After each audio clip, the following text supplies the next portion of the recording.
Hello there and welcome along to another SimCron. We've managed to get all the way to Q2 in 2026 and you'll see I've got some different guests today. I'm delighted to have Raj, new CRO, and old hand Pete on the SimCron call today. Good to see you guys. And we're going to handle things a little bit differently. Often it's Charles and Simon and looking at what has happened in the development space within Simwood and sometimes outside as well. But today we're going to have a bit of a get to know you and perhaps talk about some of the things that are going on in your parts of Simwood. But let's first of all go for an introduction. And since you're the newest man, Raj, let's have you jump in first. Happy to. Apparently I'm not allowed to say I'm new anymore. It's been about a month and a half. But yeah, so I'm Raj Das. I joined Simwood, as I said, about a month and a half ago. I joined as the new Chief Revenue Officer. The goal is really quite simple. It's to drive sales and marketing and ultimately own that full commercial engine. No secrets there. I don't think that will surprise anyone. With regards to background, so you get to know me a little bit more. I've been in the industry for about 20 years, worked across a number of sectors, including telecoms, cloud comms, and also other technology businesses, always globally, and helping organizations to scale across EMEA, APAC, and in the US as well. Clearly, now that I'm at Simwood, my focus is on the evolution of communications infrastructure, specifically around areas like channels. So how can we use WhatsApp, conversational AI, voice, and also carrier networks to deliver more intelligence to our partners and our customers by utilizing our programmable platform. So that's a little bit about me.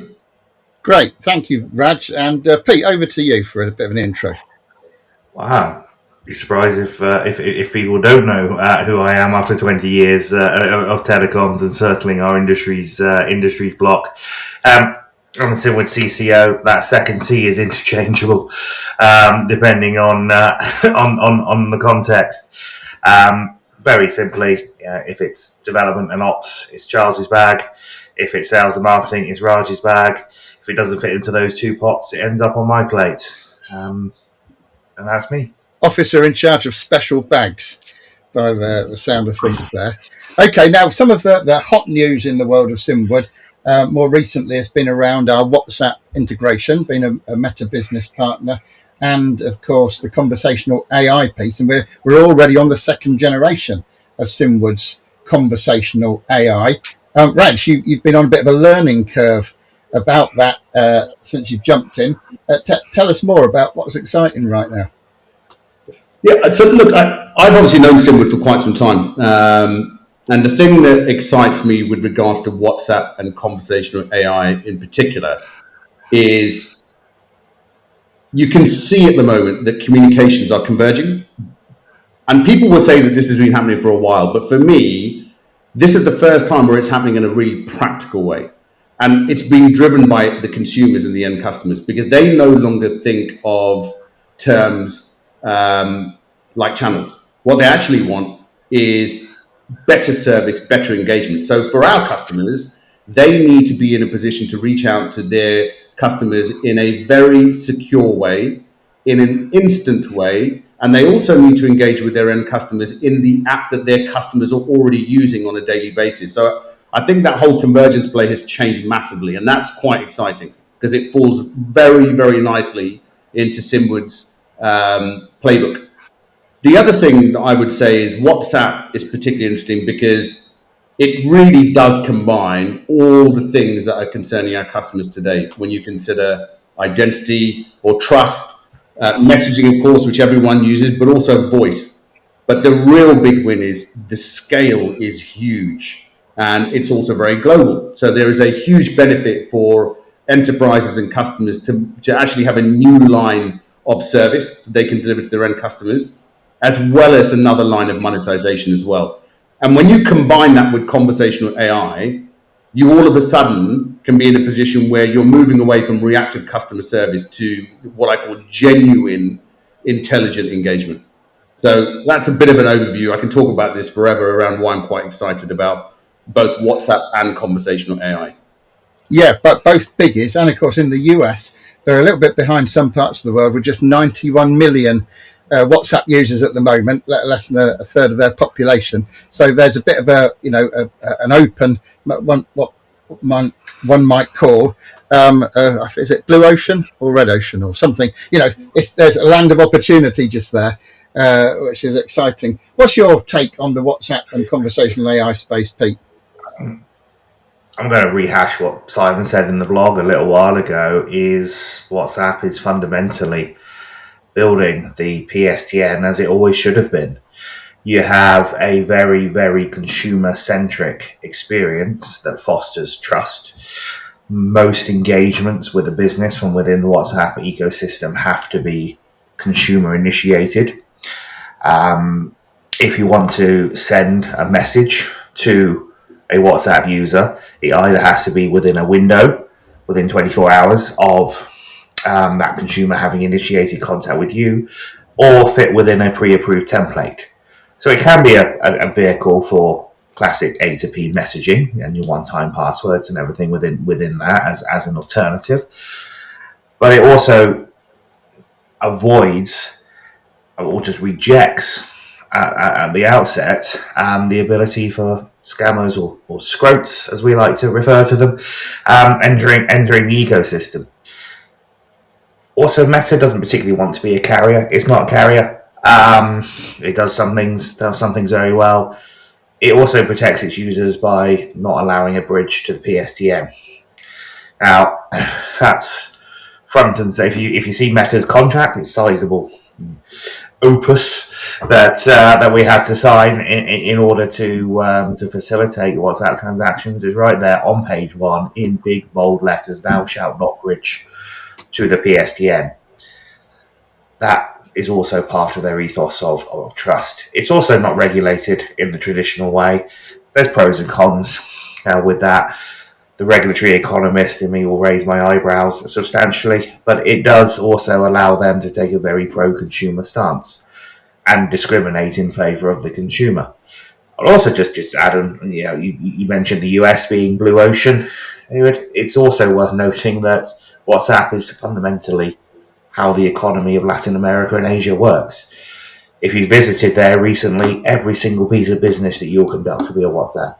You walk into a shopping mall in South America, you go into a department store, in the fitting rooms, it's there on the mirror, it says, can't find your size and colour, or want to try a different size and colour, WhatsApp us. There's a WhatsApp number. Not particularly clever. Someone's running around with a phone that they've been issued for the day. But I think with WhatsApp, it's very, very key not to get trapped into European or US, North American centric thinking and the value that it might add. Yeah, you're bang on the money, Pete. As you know, in fact, you've met her. My wife is Brazilian, so we spend several months a year in Brazil. And like you say, everything from ordering a burger to some gas for your barbecue to buying a refrigerator, what doesn't really matter what it is, it's going to be done on WhatsApp, which is great. And the other thing, we can all remember this, and if you're watching, you'll remember this as well if you're on WhatsApp. When you first joined WhatsApp, you authenticated your mobile number. So all of this business of stir and shaken and all of these different ways of, trying to get trust in identity is effectively leapfrogged by the fact that WhatsApp already knows that everybody that's on there, had to own that mobile number in the first place. So good stuff. All right, well, that's the WhatsApp part. AI has also been mentioned, as it is in many telecoms conference and meeting these days. And I know you two guys were in ITW recently, so we'll come on to that before too long.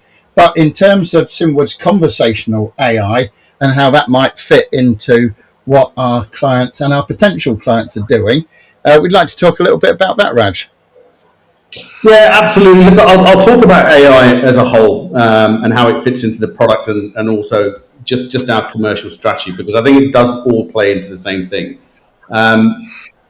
It's not a surprise. Pete and I were both at ITW in Washington last week, and AI was referenced everywhere. I mean, every banner I turned and looked at, there was AI, or there was WhatsApp, or there was some elements of conversation AI. But if you just break it down into what it actually means, just for me, AI is rapidly becoming the orchestration layer for communications. It honestly is as simple as that. I don't think it's complicated, because if you, and the three of us have clearly been around the block for a few years. But if you look at historically, telecoms was about connecting endpoints, right? Endpoints, phones, numbers, devices.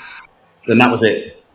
What AI's done is actually added an intelligence layer in between all of those different areas. So now all of a sudden, you've got an integrated platform where you can really understand things like intent or context, sentiment analysis, language, and other areas as well. So from a Simwood perspective, what I'm quite excited about, and again, you said it, I'm being a bit of a sponge at the moment. Let's see how long I can get away with that. But from a Simwood perspective, AI isn't deemed as being a separate product that's bolted onto the platform. It's actually embedded within the programmable platform. And it's embedded within the network so that we can actually do intelligent routing. We can have conversational agents and conversational AI, transcription, compliance, and operational automation from within the network. So it's what I call a true programmable telecoms platform. So we are looking at this slightly differently than what I can see a lot of organizations in the market currently doing, which isn't a criticism, right? But you touched on ITW. So one of the things that I noticed at ITW is a lot of organizations are looking for new services they can deploy to their end customers. But they're not actually putting it within their network core. They're going out to a third party, using a third party solution and bolting it to their network. But if you think about it, once you've got 20 or 30 different services that you're adding on, that does actually have a direct implication on commercial, technical, and operational consistency. So the way we're doing things is slightly different. It's looking at AI being within the core and looking at AI being able to provide a real programmable platform for our end customers. So we're focused on integrating AI into the real world communications environment rather than isolated demos. Does that make sense, David?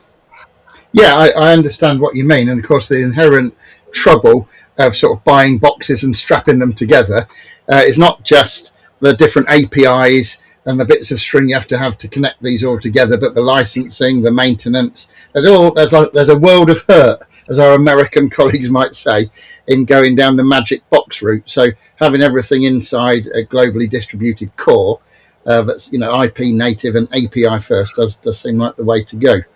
Pete, the only other thing I'll add in, right? Because this is a group of lads having a chat in the pub, I suppose. There's also interoperability. This is massive at the moment, which again, AI enables us to build into the core. But having the interoperability is absolutely essential because actually, it does. If you're an enterprise, the enterprises don't want another siloed AI platform. Right? It's not what they want. They have grown organically over time. They sometimes, not always, have a legacy infrastructure that they're trying to modernize because it's too risky to actually change that legacy infrastructure. So they don't want another siloed AI platform. What they're actually looking for is AI to be embedded within the communications infrastructure that they have to rely on a day-to-day basis. And again, that's how we use the platform, and hence why our programmable platform is true any-to-any. Yeah, in fact, that's one of the things that we perhaps could have said when we were talking about the WhatsApp integration. WhatsApp is the world's favourite communications app. We know that across many geographies, and as we've already said, others are catching up. But, of course, in Simwood, we've also got, through Operator Connect, a very comprehensive Teams integration. So businesses' favourite collaboration platform. And so when you say any-to-any, yes, it is any-to-any, but having the world's favourite consumer app and business's favourite collaboration app and being able to put those together directly through the Simwood core, is mega. Oh, put them together directly with AI in the middle. Yeah, absolutely. We should stick that on a t-shirt. Let's print that and put it on a t-shirt. Yeah, now, Pete, you mentioned that you've been around the telecoms block for a long, long time, and a large chunk of that, if not all of it, has been in the regulatory and compliance sphere. So what's your view on the implications for conversational AI and other AIs in the telecom space from that angle? I think, to be honest, anybody in this field that is saying that they know what's going to happen with regulation in AI is going to be no more accurate than me trying to predict who's going to be in the final of the World Cup and what the score might be. It's an evolving field, but what I will say of this is traditionally governments have worked in years. They've seen a problem. They've gone through the legislative process, which can take some time, aside from times of national emergency and war. And they introduce a solution, and then there's a period where the industry and the country adapt. And 4 years, if you look at the passages of well-known things like the Investigatory Powers Act in the UK or the Telecom Security Act, actually that was a bit quicker, but GDPR is another example. Anything, you can be assured that you're going to get some very early warning when governments start to consult. AI is working in months or weeks in terms of its evolution. If we go back last year, David, you did a demo in Florida of the first cut. It was the Joe fan club, as I recall. That's right. With J 1.0. Yes, and just to be very specific there, Pete, of course, what it really was an answering and information service for the Cloud Communications Alliance, but I'd given it, just with a couple of sentences, an underlying theme of the agent being a big Joe Marion fan. Absolutely. Fast forward a year, J 2.0 is doing WhatsApp Doc in your demo at the same event.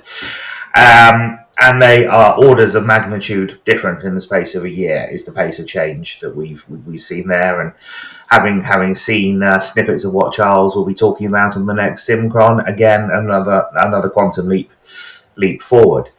That is incompatible with how governments fundamentally legislate and regulate.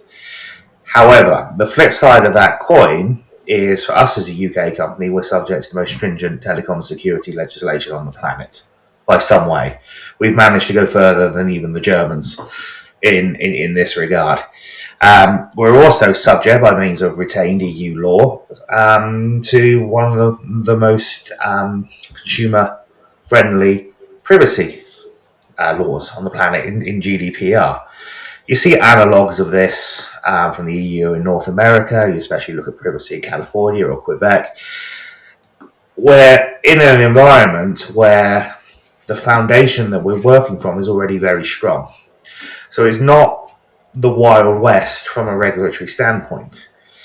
There are some things that we have to figure out with AI, like how do you honor a data deletion request when you train the model on the data? And there are a number of ways of doing that. Google is introducing noise in its learning to obfuscate it. Others don't train their LLMs on data, so there's nothing to delete. There's a number of strategies. I think government is going to wait and see, fundamentally around the world, what is going to happen. The case law will develop around it. If you look on the blog, you'll see a reference to an Air Canada case where Air Canada tried to argue that it wasn't responsible for what its AI chatbot told a passenger. And that had an entirely predictable outcome. We see United Healthcare is in trouble for its use. We're going to, I think government's just going to wait to see where everything lands. I think that just leads me into why I wanted to just take a minute to talk about how I view AI strategies evolving in the industry. Now, since Raj has joined, I've had a lot more free time and headspace to think. You're welcome. And I think we have three distinct groups of strategies that we are seeing. The first, I think I'm just going to call the snake oil salesman. These are the entities that have just replaced the buzzword of the day on their website with AI. No one's talking about 5G anymore, but everybody's website now says AI where it used to say 5G. Okay. In practical terms, you also have in this group those that are playing catch-up. If you're a Slack user, you'll have experienced how bad their AI is in their search. Quite a way behind, and others trying to make out as if they have an AI story. The other side to that is those that are having bad experiences with AI, and they've been promised the earth. You look at Klarna, which fired 900 staff, thinking that AI could replace the job of those customer services agents, and then had to rehire 900 staff. You look at Microsoft in the news recently that burned through its entire Claude tokens budget 6 months into the financial year. Apparently, I was reading news today, the same has happened with Uber's development team.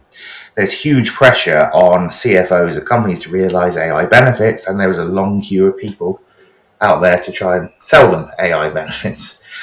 That will eventually settle and come out of the wash. And in that group, you've also got those ostriches with their heads in the sand about what's going on. The third group, and this is the one that I think is going to succeed, and this is where government's job will be easier, and that's the tortoises.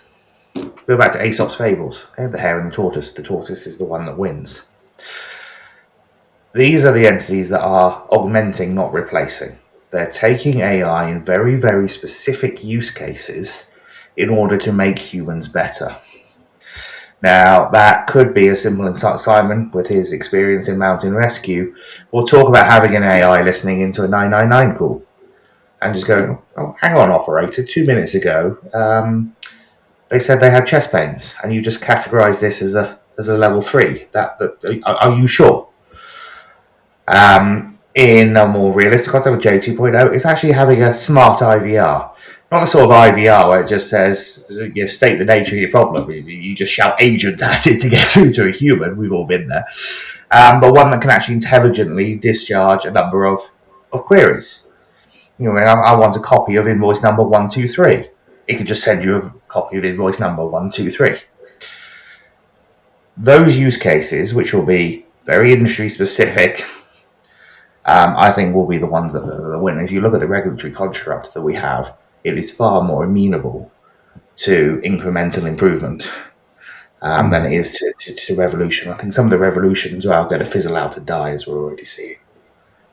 Yes, agreed, Pete. And one of the things that came to my mind as you were speaking there is the advent of VCons, virtualized conversations, that I know Charles is working on as part of what he's doing. And of course, the VCons allow us to then analyze the conversation. It doesn't just have to be telephone calls. It could be the conversations that happen across the desk in a car showroom or something. But it then has all the actual words of the conversation and the sentiment analysis potentially, and a call recording, all of these things, lots of metadata that all act as food for AI systems to optimize things for the future. And so the intelligence that's in a conversation is not lost after the conversation. It's archived and available to the right people. And the other thing I would say is there's that angle, the archive piece, but it's also real time. So anyone who's ever worked in a contact center environment or is just responsible for doing their job over the phone a lot, that when you have that person on the phone, you need to strike while the iron's hot. If the call ends, there is a 50 to 60% chance you are not going to get that person back on the phone. So the fact that you can use AI tagging or VCons to do everything you said, David, is really valuable because, again, when I look at what enterprises are looking for, the end customers, they actually want to use AI not just to deliver efficiencies, back to Pete's point, but how much data and analytics can I extract so I can make real data-driven calls, data-driven decisions even, and also make them live in real time so that I can actually increase the level of customer experience, customer engagement, increase conversion ratios of what that conversion ratio needs to be. So if it is a car dealership, we're actually selling more because we're actually able to take those intent and those tagging signals live. Yes, and of course, with things like VCons, as opposed to old CDRs, now you've got a complete customer journey. With CDRs, you might have known that this person called 3 or 4 times, but you don't really know what's going on. Now you can actually track the whole journey, and like you said, you could interject in real time and say that this person is ready to buy. In fact, I'm not very often good at predicting the future, but 20 years ago, when I was first working on a technology called SVI, speaker verification identification, where your voice is your password kind of thing, I did a blog at the time, and I predicted that at some stage in the future, contact center agents would have like a little dial, and when it moved into the green, that's when the customer, you could tell that they were ready to buy. And you could say, something as simple as, should we go ahead, or, which colour do you want, or, whatever it might be. And I think we are getting towards that now. Also, some of this is very much going to be consumer-led. The example that I use is Ryanair's AI is not going to care any more than a human agent for Ryanair that it lost your bag. There are industries out there where price is an absolute, and any elimination of cost is the goal. And some consumers will embrace that, and Ryanair's been a very successful airline as a result. On the flip side of it, I can very much see Emirates running a byline in its advertising that says 100% no AI guarantee, you will always speak to a human. And we're going to see some of those differentiations. Doesn't stop them realising some benefits back office, of course. And I think that the market will dictate a lot of the speed at which companies can embrace AI, as Klarna found out to its cost.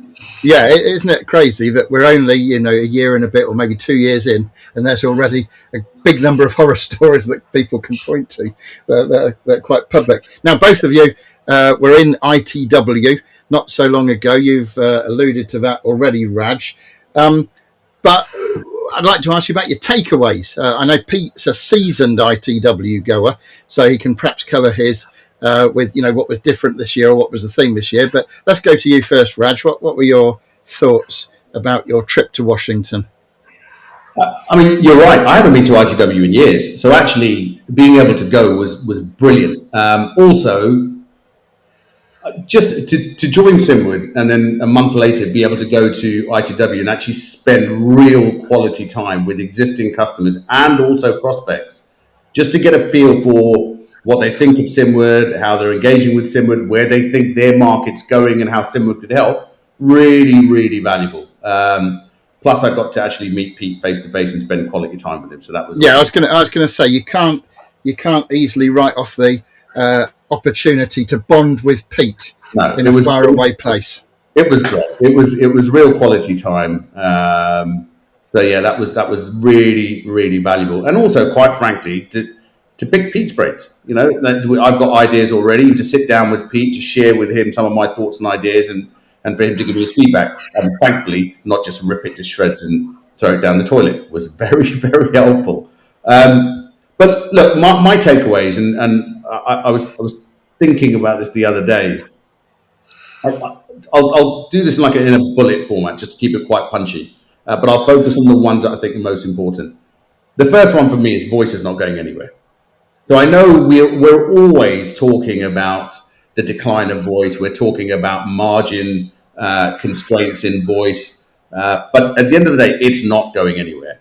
The bulk of the still want to support facts, Raj. I mean, anyone that says their voice is dead, it really needs to wake up. I agree, right? So it's not going anywhere. The bottom line is, when I think about most of the meetings, not all actually, but most of the meetings that Pete and I were having, they revolved around the fact that voice is still a key channel for a lot of the organizations that we are working with, regardless of whether they're a voice aggregator or a managed service provider or a carrier or even a platform provider where voice is core to their offering. It's not going anywhere. It's really important.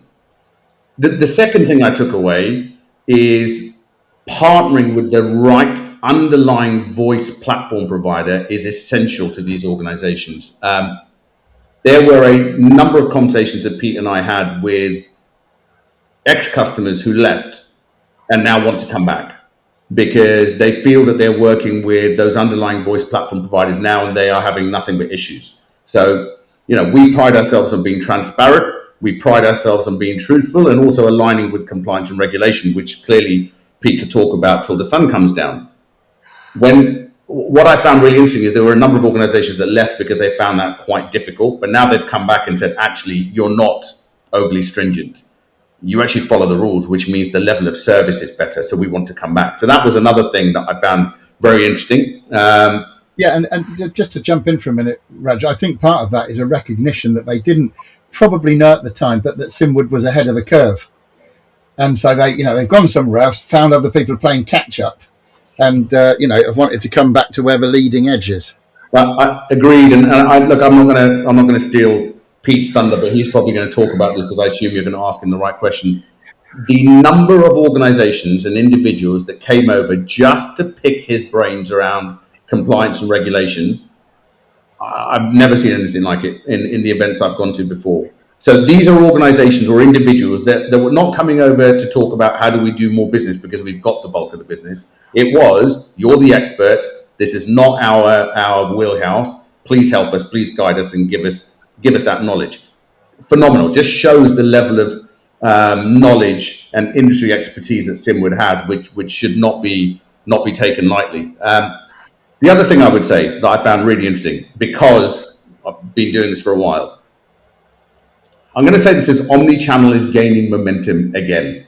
Now, the reason why I'm saying it again is because I don't think it ever went away. I was talking about multi-channel or omnichannel 15 years ago. What's really interesting now, and why I say it's gaining momentum again, and Pete actually just said this, a lot of organizations are now being driven by what their consumers want. And they have to consider the way that they're offering their services to their end customers in order to gain value from their end customers and also to retain those customers.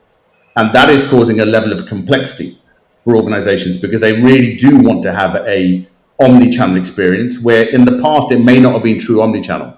So that whole concept of programmable voice or programmable communication channels is becoming more and more relevant. The last thing I'll leave you with, let me talk about two actually. No, actually, I'll focus on one. Let's focus on WhatsApp. WhatsApp was mentioned a lot. It was on a lot of banners, but this is what I found really valuable. I won't say who it is, but I went and spoke to one of the carriers that was there. I happen to know the CEO, he's a friend of mine, and I asked him, you seem to have WhatsApp business plastered everywhere. What are you actually doing with them? And he mentioned, we're reselling WhatsApp business messaging. Okay, great. But then I explained what we're doing, and the penny dropped for him, because when you consider WhatsApp business messaging, what you're actually doing is you're just reselling a messaging service. When I explained the Simwood model and the fact that it's real programmable voice, and we can actually deliver WhatsApp voice and also messaging, as well as all of the other channels that we have available on our platform, the penny dropped for him. So that was the other thing that I found quite interesting, which is a lot of organizations are referencing WhatsApp, but they're not able to deliver the same type of service offering that Simwood has. So I think they're the main takeaways for me. Yeah, you're quite right. And just to hark back to something you said earlier about people have talked about the decline of minutes and things. Well, of course, a lot of those minutes have actually moved to WhatsApp. And what businesses are finding now that that's happened is they've not got business intelligence, they've not got compliance within the realm of WhatsApp, unless they partner with somebody that's got a serious business relationship with Meta, as we do. And so we can provide that now. In fact, coming back to that demo, the WhatsApp doc demo that Pete mentioned, I delivered that on stage, but I delivered it personally for somebody else who was actually the CEO of a platform company. And when I showed them the messaging going to our conversational AI, and then when I asked to speak to a doctor, it just said, press the call button in this very chat, and it went through the Simwood network and pops up on a Teams client. The only word they could find this was smooth. They were genuinely impressed. Anyway, I jumped in there. Pete, over to you about your ITW doings. It's always great to spend time with the movers and shakers in our industry, and just be able to rehearse your strategy and talk about what is going on, and of course spend some quality time with colleagues. I think there's only one sort of takeaway. We spent a lot of time talking about WhatsApp and AI on this podcast, and also at ITW. But some of the most detailed conversations that we had, where we started to get into the nitty gritty, was going back to Teams. Now, for us, with some of our pace of development and everything we're doing, Teams is almost yesterday's news. But actually, it's becoming a lot more mainstream in the small business market. And there is a lot of opportunity there. especially when a lot of old PBXs, which still exist in basements, come up for their renewal or technology refresh, or large hosted estates come up to their contract renewal.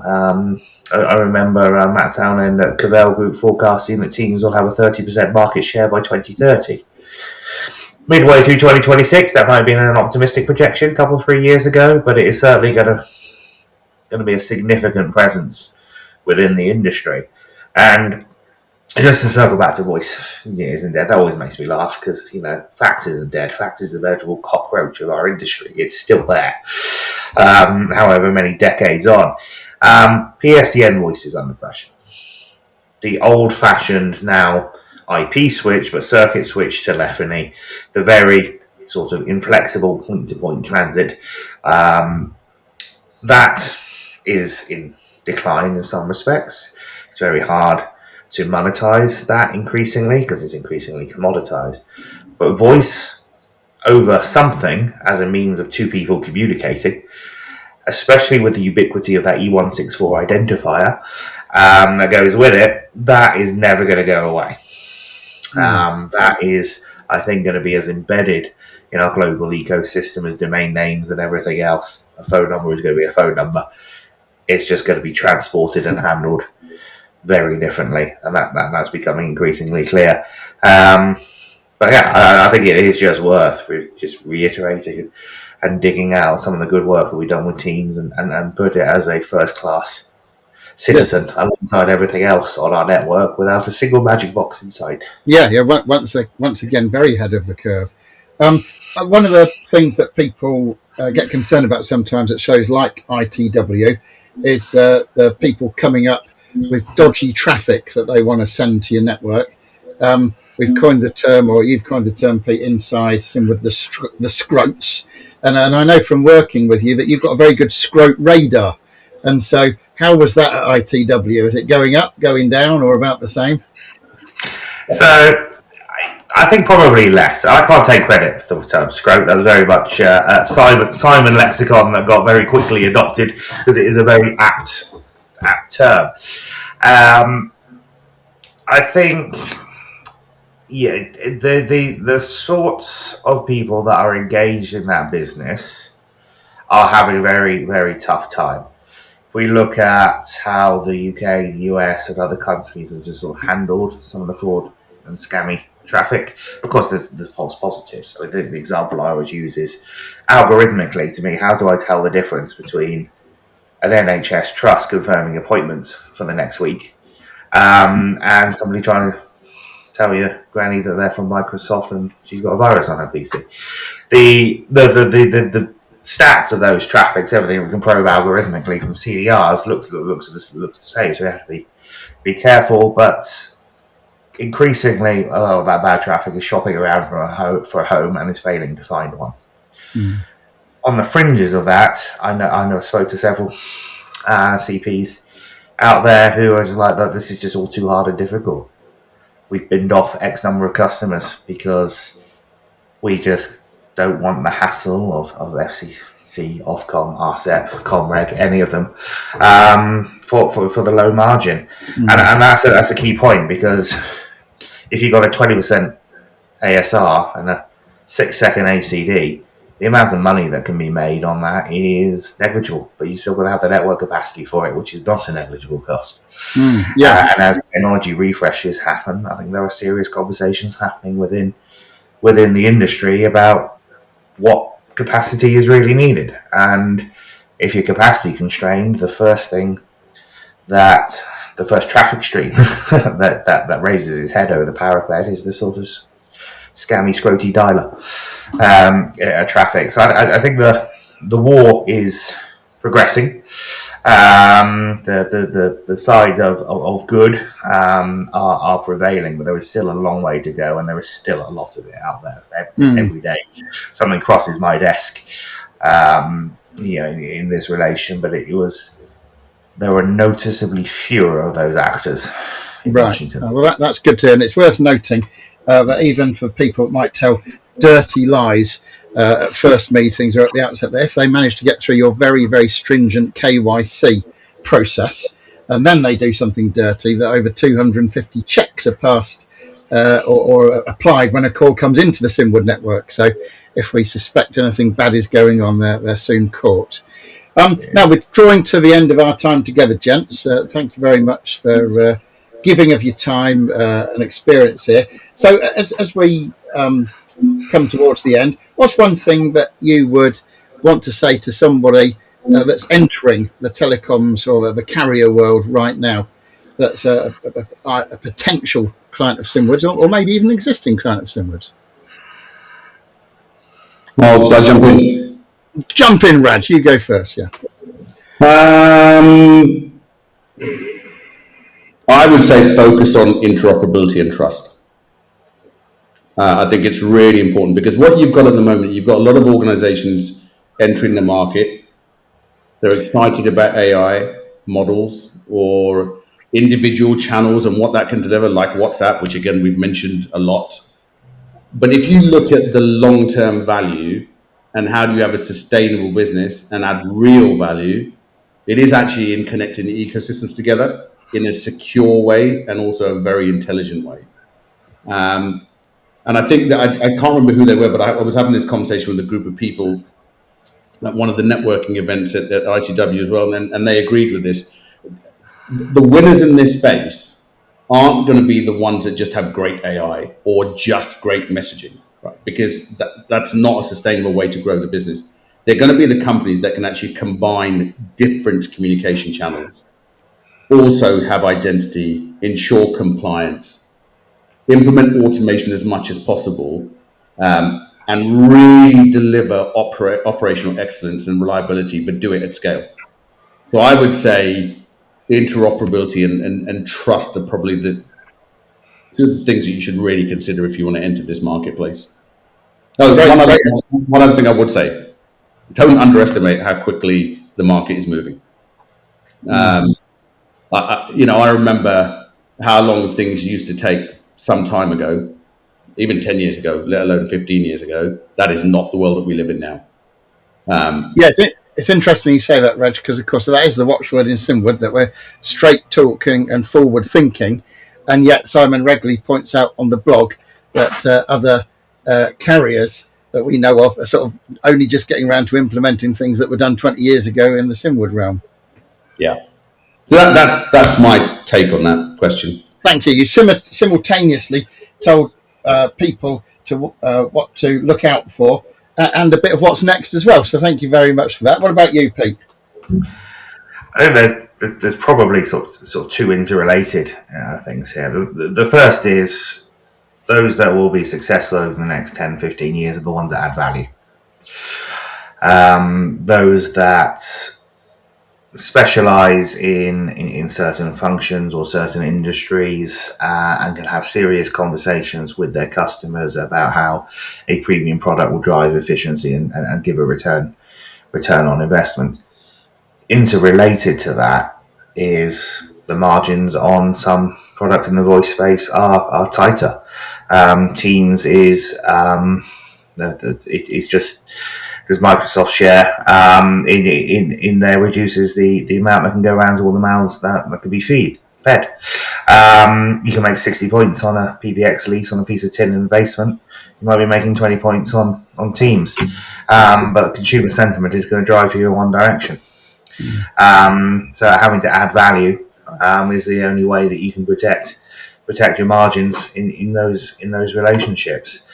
And you look at the Simwood stack, everything is there in order to add value. I remember talking to one of our customers about our conversational AI, even the beta access there and then on the call, and he was immediately thinking about the prototype he was going to build that weekend for his friend that owned a pizza delivery service.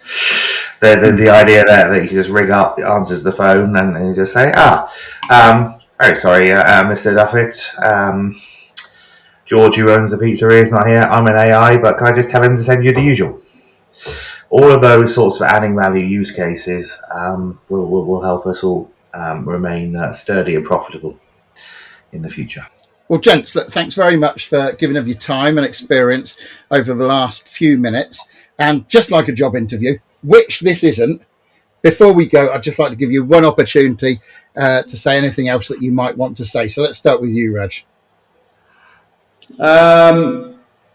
Having been here for a month and a half and having been indoctrinated on the concept of the potato, which, if you don't know, people, is our programmable network core with all of the services we've been discussing, I'm not prepared to end this call without referencing the potato. So, I'd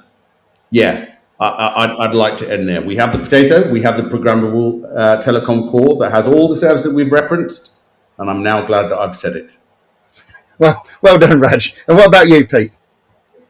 I'd just like to just say that the potato is a temporary name for our network core. So temporary is now a Simwood trademark. So there's so much in our stack.